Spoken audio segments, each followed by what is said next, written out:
Electric field at a equatorial point due to electric dipole. सो हमने एक system बनाया यहाँ पे इलेक्ट्रिक डायपोल का डायरेक्शन किधर होगा, इस प्लस चार्ज की ओर होगा। पॉजिटिव क्यू चार्ज जहां पे उसको बी पॉइंट माने, निगेटिव क्यू चार्ज जहां पे उसको ए पॉइंट माने। जिस पॉइंट पे हम लोग इलेक्ट्रिक फील्ड फाइंड आउट करना चाहते हैं वो पॉइंट इक्वेटोरियल लाइन, ये वर्टिकल लाइन जो होगा यहाँ पे सेंटर से होके जो गुजरता है उसको हम लोग क्या बोलते हैं, इक्वेटोरियल लाइन। इक्वेटोरियल लाइन पे एक पॉइंट पी है जिसका डिस्टेंस ओ से आर है, ठीक है। तो मेरे पास इस पी पॉइंट पे दो चार्ज की वजह से इलेक्ट्रिक फील्ड देखने को मिलेगा। एक पॉजिटिव चार्ज की वजह से जो इलेक्ट्रिक फील्ड होगा पी पॉइंट पे वो ऊपर की ओर होगा, बाहर की ओर होगा, क्योंकि ये पॉजिटिव चार्ज है। जो निगेटिव चार्ज की वजह से इलेक्ट्रिक फील्ड होगा उसके वजह से इलेक्ट्रिक फील्ड निगेटिव मतलब चार्ज की ओर ही होगा, निगेटिव चार्ज की ओर इलेक्ट्रिक फील्ड होता है। इधर ही हो गया, ये डायरेक्शन आप जानते हैं इलेक्ट्रिक फील्ड ऑफ लाइन से। तो मेरे पास एक वेक्टर इधर है, एक वेक्टर इधर है। यहाँ पे जो वेक्टर है उसको नेगेटिव चार्ज की वजह से इलेक्ट्रिक फील्ड ई माइनस से दिखाए हैं। ऊपर की ओर जो मेरा इलेक्ट्रिक फील्ड है उसको ई प्लस से दिखाए हैं। और दोनों के बीच का एंगल मेरा यहाँ पे 2 थीटा है। 2 थीटा कैसे हुआ अभी मैं समझाता हूँ आपको। थीटा मेरा क्या है, ये यहाँ पे पी पॉइंट का इस निगेटिव चार्ज से जो मेरा पोजीशन वेक्टर है उसका एंगल है, या यूं समझ लो इस क्यू चार्ज से पी पॉइंट के साथ जो मेरा लाइन है उसका एंगल थीटा है। डायग्राम में ही बस बनाना है। यदि ये मेरा थीटा, ये मेरा एल, ये मेरा एल, ये डिस्टेंस कितना हो जाएगा बीपी, तो ये मेरा 90 डिग्री है। वर्टिकल जो इक्वेटोरियल लाइन होता है वो ऑलरेडी एक्सियल लाइन पे 90 डिग्री होता है, ये मैंने आपको डायपोल वाले में बताया था। तो ये 90 के सामने वाला ये हाइपोटेनस हो गया। तो हाइपोटेनस में पाइथागोरस थ्योरम लगाएंगे तो परपेंडिकुलर का स्क्वायर अपॉन बेस का स्क्वायर का रूट डालेंगे तो हाइपोटेनस आ जाएगा।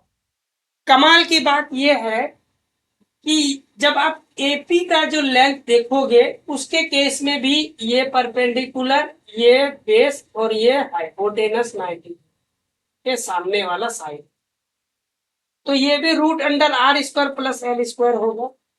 और हम लोग ट्रिक जानते हैं किससे भाई, ट्रायंगल कंसेप्ट से, कि इक्वल साइड के सामने इक्वल एंगल होता है। यानी ये दोनों साइड मेरा बराबर है तो उसके सामने वाले मतलब ये वाला साइड भी बराबर है दोनों में, तो इसके सामने जो एंगल होगा वो भी बराबर होगा। इसके सामने का एंगल होगा, ये थीटा है तो ये भी मेरा क्या होगा, थीटा होगा। इन दोनों साइड भी बराबर है, देखो यहाँ पे बराबर, तो उन दोनों के सामने वाला एंगल भी बराबर होगा। तो इस एंगल में इसके सामने ये एंगल जो 90 डिग्री, इस साइड के सामने वाला ट्रायंगल जो 90 डिग्री ऑलरेडी बराबर है। तो ये जो ट्रायंगल, ये जो साइड है जिसको आर बोल रहे हैं, ये आर मेरा इस ट्रायंगल का भी हिस्सा, इस ट्रायंगल का भी हिस्सा, दोनों ट्रायंगल का हिस्सा है तो बराबर तो होगा ही, उसमें मुझे कोई गुंजाइश नहीं है। तो बराबर भुजा के सामने बराबर एंगल होता है, उस कंसेप्ट से ये वाला थीटा तो ये वाला भी थीटा, तो ये थीटा हो गया, ये थीटा हो गया। समझ में आ गया आपको? अब जरा ध्यान से देखिए, ये जो लाइन है यहाँ पे उसके पैरेलल है ये ई नेट, दोनों के बीचों बीच निकलेगा ना। क्यों दोनों के बीचों बीच निकलेगा? क्योंकि इन दोनों का मैग्नीट्यूड बिल्कुल सेम होगा। कैसे सेम होगा देखते हैं उसको। अभी तक यहीं पे इसको होल्ड रखते हैं, होल्ड होल्ड होल्ड होल्ड। चलिए होल्ड रखते हैं और कैलकुलेट करते हैं ई माइनस यानी निगेटिव चार्ज की वजह से electric field, E minus negative charge की वजह से इलेक्ट्रिक फील्ड। फॉर्मूला मेरा क्या हो जाएगा, के क्यू, डायरेक्शन तो ऑलरेडी पता कर चुके हैं, ये वाला तो यहाँ लिखना माइनस सही नहीं है। ये डिस्टेंस क्या हो जाएगा, एपी का स्क्वायर, यानी ये हो गया एपी का स्क्वायर।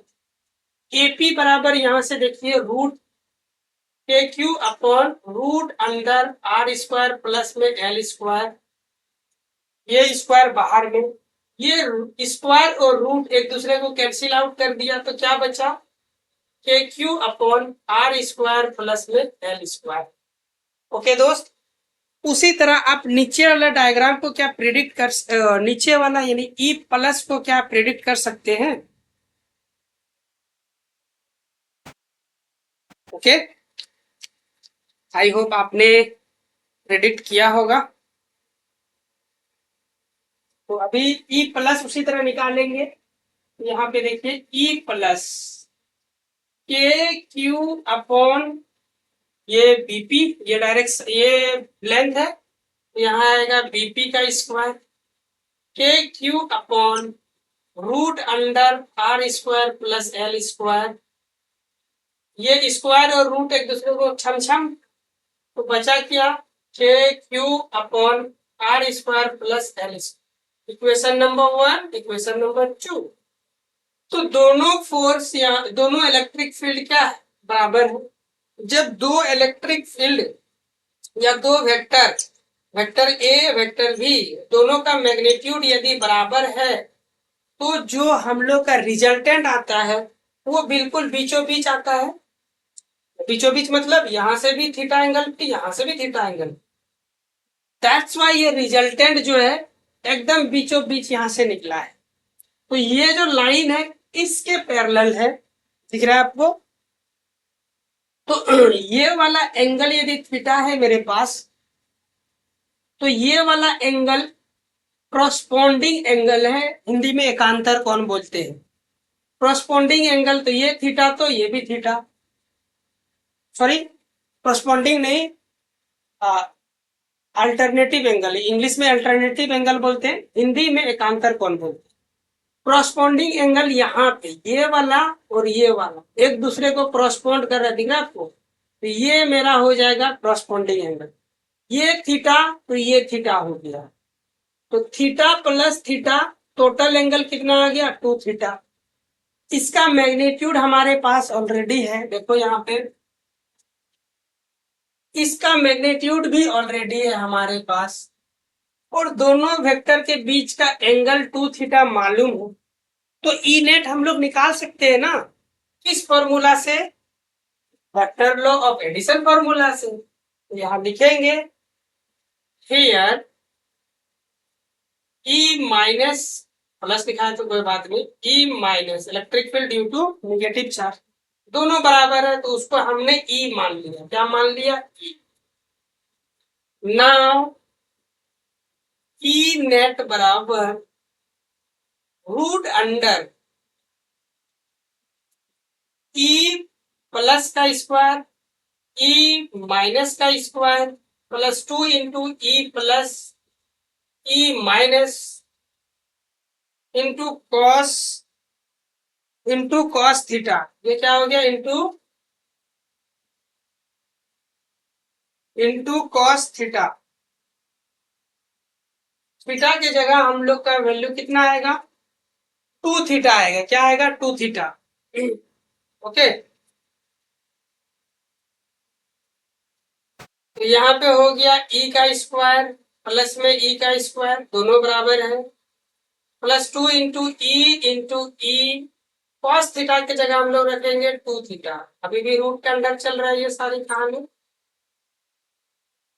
तो ये हो गया आपका 2e स्क्वायर प्लस में 2e स्क्वायर, ये हो गया कॉस 2 थीटा,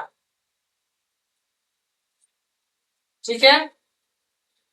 और ये 2e यहाँ भी है स्क्वायर, 2e स्क्वायर यहाँ भी है, 2e स्क्वायर का हम लोग कॉमन ले लेते हैं, अंदर में क्या बचा, 1 प्लस कॉस 2 थीटा, एक फॉर्मूला हम लोग जानते हैं, यहीं पे लिख देता हूं, क्योंकि ट्रिगो से आप जानते हैं 1 माइनस या 1 प्लस cos 2 थीटा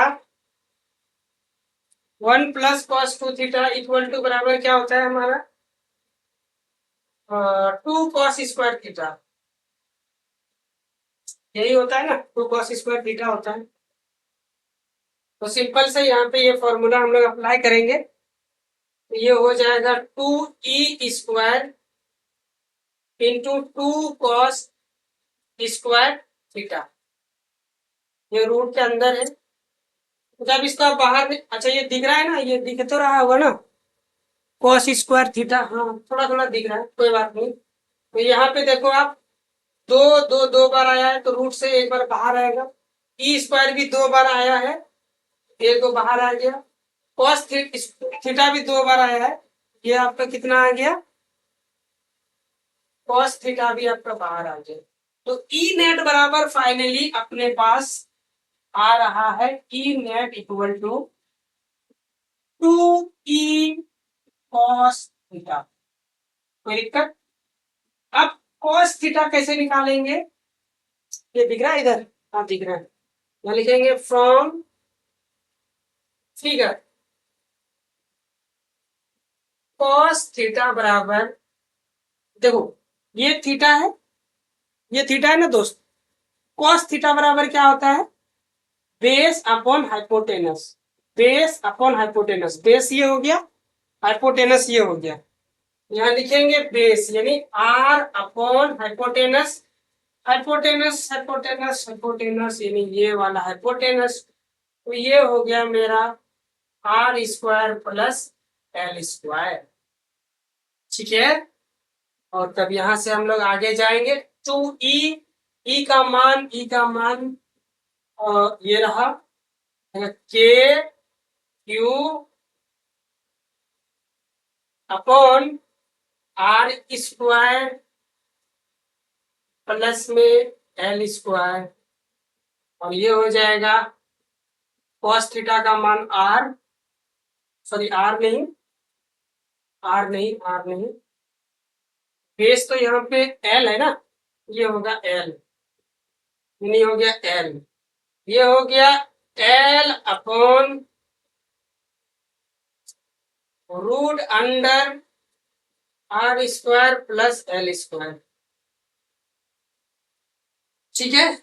तो देखिए 2 इंटू क्यू इंटू एल, तो यहाँ पे डायपोल का मान क्या होता है, 2 इंटू क्यू इंटू एल, तो 2QL इन सबसे तो बन गया मेरा P, और बच गया क्या, केवल K, और नीचे की ओर जरा ध्यान से देखिए, ये KP हो गया।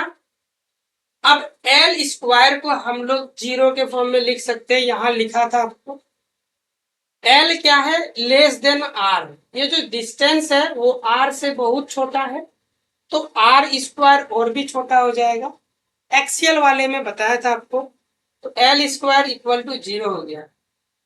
तो यहाँ पे मेरा मिलेगा हमको, ये हो गया इस वाले ब्रैकेट से आर स्क्वायर मिलेगा इनटू इस वाला ब्रैकेट से रूट, और ये स्क्वायर एक दूसरे को कैंसिल, ये तो 0 हो गया, यहाँ से हमको केवल आर मिलेगा, ठीक है। तो ये हो गया केपी अपॉन आर क्यू, दिख रहा है नीचे, हाँ दिख रहा है, इसको लिख सकता हूं केपी अपॉन आर क्यूब, तो ई नेट बराबर हम लोग का डायरेक्टली आ गया। इसका डायरेक्शन किधर है, इलेक्ट्रिक डायपोल का डायरेक्शन पी इधर की ओर है, तो इलेक्ट्रिक फील्ड का डायरेक्शन उधर की ओर है, ऑपोजिट डायरेक्शन में है, इसको हम लोग वेक्टर फॉर्म में लिख सकते हैं, तो यहाँ पे लिखते हैं in vector form, in vector form E net बराबर KP upon R cube minus P cap, यानी पी वेक्टर का जो डायरेक्शन है उसका ऑपोजिट डायरेक्शन में है, ये आपका दिख रहा है ना, हाँ दिख रहा है, ओके। तो ये हो गया आपका ओवरऑल इसका डेरिवेशन। एक रेशियो कभी कभी पूछता है एक्सियल टू द इक्वेटोरियल या इक्वेटोरियल टू द एक्सियल, यानी ई एक्सियल पॉइंट अपॉन ई इक्वेटोरियल बराबर क्या होगा? तो एक्सियल वाला हफ्ते को याद है 2kp अपॉन आर क्यूब होता है। इक्वेटोरियल वाला अभी हमने ज्ञात किया kp अपॉन आर क्यूब होता है। तो ये kp आर क्यूब छम छम, तो बचा कितना रेशियो? 2:1 रेशियो। तो एक्सियल फील्ड पे इलेक्ट्रिक फील्ड और इक्वेटोरियल फील्ड पे इक्वेटोरियल पॉइंट पे इलेक्ट्रिक फील्ड दोनों का अनुपात 2:1 होता है। इसको भी आप याद रख सकते हैं तो अच्छी बात है। एक्सियल पॉइंट और ये ठीक है, ये अलग चीज है, इसको अलग डब्बा में रखिएगा, ये अलग चीज है। चलिए स्क्रीनशॉट लीजिए, ले लिया आपने screenshot? Thank you so much. Next वाले वीडियो लेक्चर में हम लोग सिलेबस एक बार देख लेता हूँ। नेक्स्ट वाले वीडियो लेक्चर में हम लोग टॉर्क टॉर्क देखेंगे या फोर्स देखेंगे कि एक्सटर्नल इलेक्ट्रिक फील्ड में डायपोल को रखने पे कितना टॉर्क क्रिएट होता है। Thank you so much.